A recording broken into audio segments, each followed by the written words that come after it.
Bako pa niya araw kayo ni. Iba na po sir. Siguro before pandemya. Matagal na po sir. Matagal na. Mga year, ano po? Galing kami dito nung 2019. Ay, ano, tatlong buwan na ito.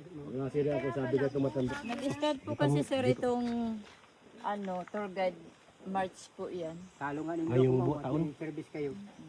Mga nag-ano po yun. Walang mga service, training. wala mang problema. Kaya lang baka sir, kaya hindi niya madulas yung taas. Ibig sabihin maglalakad tayo mula dito hanggang doon. Hanggang sa liguan sir. Ay kahalaton. Pagkatapos sir, interview hindi kayo.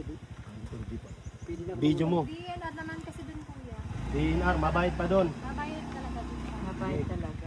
Ay mga kawa. Pero sa pagkakataon, Susunod tayo sa patakaran siyempre. nagtaas na, 20 lang. Sabi nga eh, kung ayaw mong sumunod, huwag kang pumasok sa bakuran. Tama ka sir. interview niyo Talaga. Kaya kuya, salamat ha. Doon lang tayo magkita.